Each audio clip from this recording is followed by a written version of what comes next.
Hey, I'm Kirsten. Welcome to my book nook. Today I'm doing a mid-year freakout. Feels a bit strange to be doing something in the middle of the year when I've only been on BookTube for a month, but hey, that's how it rolls. It's June, it's the middle of the year.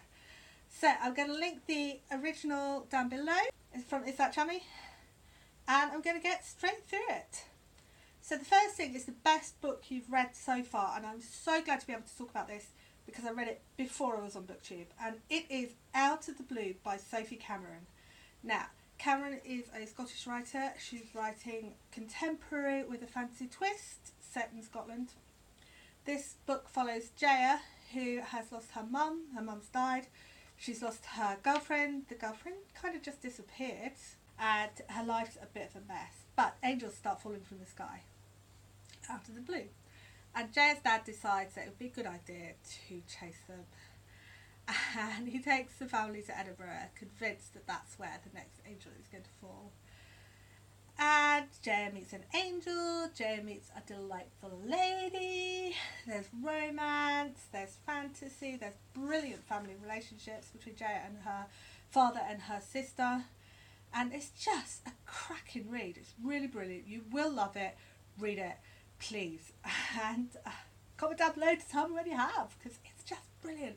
Best book this year. I would not be surprised if it's the best book of the year, full stop. And it came out in April, I think. Okay, the second question, best sequel. I think I've not read a lot this year.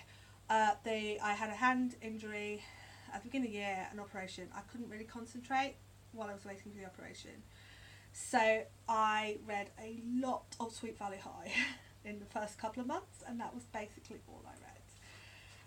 So I haven't read a lot, but I'm going to say Burn Bright by Patricia Briggs.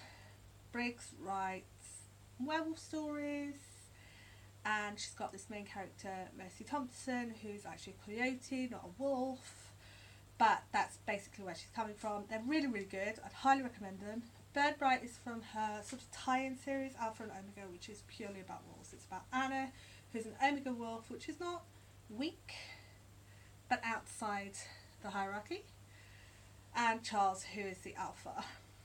And in this book, all the weakest of the pack, the ones who are on the outside and the edges, are being attacked. And Charles and Anna have to work out how and stop it. And it's brilliant, and it's very sensitive, and it's number 7 in the series, so go check out Alpha and Omega first if that sounds like your kind of thing. But again, it's really difficult to do reviews of sequels without giving spoilers. Number 3, new releases you haven't read yet but want to get to. Okay, I've seen this one a lot. Children of Blood and Bone. It's gorgeous. It's by Tony Adeyemi, who is Nigerian American. It's set in Nigeria.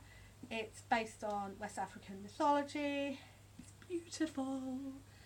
And the blurb says, they killed my mother, they took our magic, they tried to bury us, and now we rise. And that's all I need to know, so that's about all I know. But everyone else is talking about it. I'm sure you can find a review really quickly, and I'll get to that soon, I'm sure, because my husband wants it. The other is The Queens of Innis Lear, which again is very pretty. It's got stars all over it. And it's King Lear retelling in space, which is just, I don't know, again, what more do you need? It's like Shakespeare in space. Next question, biggest disappointment, Men Without Women by Haruki Murakami, which I've decided to pass on, so it's not even in the video. It's just, I love Murakami, I really do. I've loved absolutely every other book of his that I've read. There's one book I haven't read, which is what I talk about when I talk about running. I expect to love that too. But this one is just single men complaining about how they're single because they were horrible to their women. And I'm like, well, dude, don't do that then. So I DNF'd it, as you might have seen in my main wrap-up. And I'm so disappointed. I'm really hoping the next one will be better. Question 6, biggest surprise, Moxieland by Lauren Books. Don't know if you can see it. Books writes horror, sci-fi, fantasy, basically all speculative fiction, and everyone is completely different to the one before, so I shouldn't have been surprised by it. But this astonishing cyberpunk novel set in South Africa, I hadn't even realised, because all the Books books I've read before have been set in North America, I didn't realise she was South African. Capitalism gone mild. It's got companies hiring ad space on humans, and humans fighting back and claiming back their own space. It's about companies running South Africa, and about South Africans saying, hey, we don't want that two-part system again. We don't want to be divided into the haves and haves not ever again. That's not what we're about. So it's really, really exciting. It's really dark. Charlie Stross said, a new kind of SF munching its way out of the intestines of the wasp-paralysed caterpillar of cyberpunk, which I'm not quite sure is on there, but yeah, it's cyberpunk, South African. If that sounds like your thing, pick it up. 7th, favourite new author. I don't really have a favourite new author, except so far I've only finished 2 books in June, and they've both been by Estelle Muscat. Sure, hi, if you're watching, Estelle, you're brilliant. I love you. Thank you. Sorry, I got a bit gushy. That's gushy for me. Sorry about that. Just have a bit of my crass here. Right, 8. Newest fictional crush. And I'm going to say it's Sam from the Encrypted series by Sean Maguire. I mean, I don't have a major crush on him, but he's adorable and he's such a good boyfriend. The Encrypted series is about a family of humans who run away from being monster hunters and now want to be on the side of monsters. They've said, you know what, talking mice are really cute, and the talking mice are really cute. Talking mice are really cute. Why would I want to kill them? A gorgon just wants to live and let live. Why would I want to interfere with that? Dragons are so fucking cool.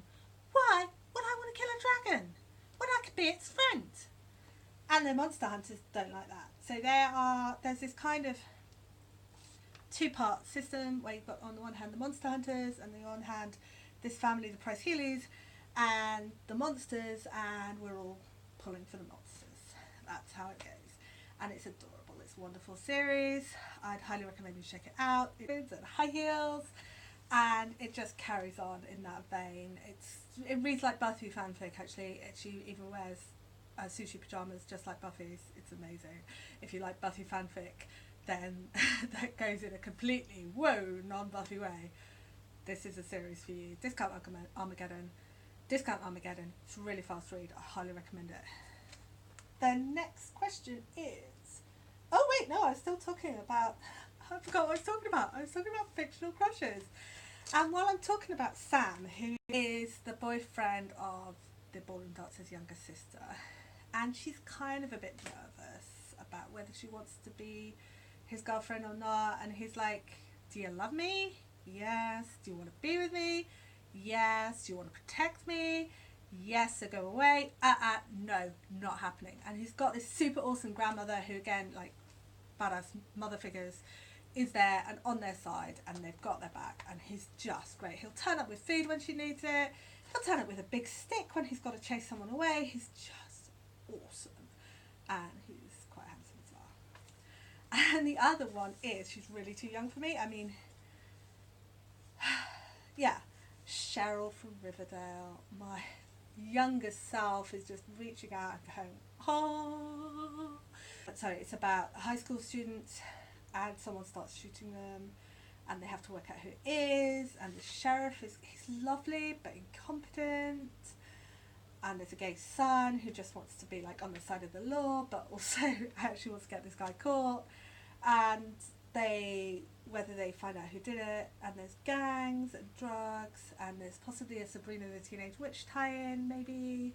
So if that sounds like your thing, it's teen drama with more vigilantes, then check out Riverdale. And Cheryl sometimes she's horrible, sometimes she's lovely, but she's always completely hot. And too young for me, but never mind. The next question, favourite character, and I'm going to go with Eden from Dimly. She is just like I was when I was 16, and that's adorable. I mean, not that I kind of look back and think I was adorable, but I really like that there's someone like me in a book now, which is really cool. A book that made me cry, Unquiet Souls by Liz Mystery. It's a police procedural about child abuse. It's dark, there's a lot of horrible stuff going on, but it's also really well written, really well written. It's just beautiful. I haven't moved on to the next one because that did kind of do a number on me. It's complete, because of the subject matter, because of the fact that it's about trafficked children. It was quite horrible, and I found it quite difficult to read, and I did cry a lot. I don't really know what else to say about that. It's a police procedural about horrible matters. That's kind of what crime is like. It's not good, or it wouldn't, you know. Book that made me happy: Leah on the Offbeat by Becky Albertalli. I read this straight after Simon because there were things I wanted out of it, and I got them. Yay, thank you. Basically, Simon from Simon vs. His Agenda is a gay boy coming out. It's a coming out story. And Leah is his best friend, herself as a fat Slytherin Rory Gilmore. And that's all I need, really. I love the Gilmore Girls. And yeah, so she gets into her own. We see a lot more about her. She gets a romance of her own, and she's just lovely. And if you can have a friend like that, you should have a friend like that. If you can be like that, you should be like that. She's just really nice, and I just love this book. She's completely sweet and adorable. Books to film adaptation. I've not seen a lot of films this year, but I did see A Wrinkle in Time. It's wonderful. I reread the book a couple of years ago, so I didn't reread it for the movie. But from what I remember, they cut down the scary bits while keeping all of the essence of the film. Wonderful. It's about a girl with no confidence and her younger brother, who's this kind of mystic little boy, but he's really sweet. He doesn't understand why everyone doesn't just love each other and all that stuff. But the girl with no confidence ends up being chosen to bring their father back from the alternate dimension that he's been sucked into. And she takes Charles Wallace along, and they go on all these adventures, and she grows her confidence alongside saving the universe. So it's pretty cool, and there's lots of sequels. I think there's 5 books in total, maybe, I don't know. But I have read them all, I don't remember. It's a long time ago. And it was a great film adaptation. So if you love the book, you should feel safe to go to the film. If you love the film, you should definitely pick up the next book, or maybe read the book, but maybe you can move straight on to the second book. I think that'll be fun. I really hope they do a second book, because my favourite was A Swiftly Tilted Planet, which is, I think, the second or possibly the third, so I'm hoping they move on to the next ones. Video I made. My favourite video that I made is, I don't know, I've only made like 10 videos, not even that. So you choose, I don't know. It's probably one that I haven't made yet. Okay, moving swiftly on. Most beautiful book cover, and I'm going to choose a children's book, The Rhythm of the Rain by Graham Baker Smith. It's got this beautiful, the child and a goat in a boat on the front in the river in the through the valley, and it's just got this lovely shimmering rain all over it. I don't know if you can see. And inside, it's a book about the water cycle. It's got, again, the shimmers and drops. It's got the most beautiful pictures. Obviously, being a picture book, it's got full-page illustrations, and it's just a really nice fictionalisation of the water cycle and where the water goes. And I just love that cover so much. I think partly it's the colours. The colours really appeal to me. But there's a little whale in the river and the shiny. So yeah, that's my pick for most beautiful cover. And finally, books to be read by the end of the year.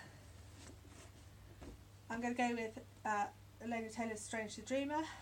I picked this up because I loved her other books, and the sequel's coming out later in the year, and I pre-ordered it, so I want to read this beforehand. I've also got a couple of books I've been lent, which are The Design and Engineering of Curiosity, which I'm told is really accessible and really interesting, and I'm going to love it. So I'm going to move that on to that one soon when I finally finish a book, and hopefully that will get me out of my reading slump, because I often find like switching either from fiction to non-fiction or vice versa does that for me. And Threshold by Kathleen Kiernan, who is a American author actually. It's horror. Apparently it's horror that's accessible to people who don't normally like horror. So I had a big horror phase a while ago. I haven't really read a lot, but the back says it seems to be a successful blending of Poppy Zadbright and Dean Koontz, which sounds good to me. I love both those authors. And Neil Gaiman said she's the poet and bard of the wasted and the lost, which sounds amazing. But I've no idea what the story's about. It's got a spider on the front. That might be the answer. No idea what it's like. But I was lent it by someone whose judgment I trust, and actually the same person who lent me the Anthony Price last month. I didn't like it. So I think she's trying to redeem herself with this one. Not that she needs redemption. I love you. Everything she gives me is a complete hit. So just get back on track. Okay, and I am going to tag some people. If you are these people, don't feel obliged, but if you've got views, I'd love to hear them. If you're not these people, go and check them out, because they're really cool people who you would love to meet. And they are Alex Black, Emma Novella, Jessica Turner, Katadactyl, and Amy McLean. And if I've said anybody's names wrong, please, please, please tell me. If I've said any of the authors' names wrong, I'm really sorry about that, and I'd love to be corrected. And I would love to hear what's your favourite read of the year so far, what's your most anticipated read of the year, and just say hi. What's your most anticipated read of the year? What's your prettiest read of the year, if you feel like that? Anything, any of these questions, if you want to answer them, put the video, put the link below, whatever. That would be lovely. Okay, thank you for watching, and I'll see you soon.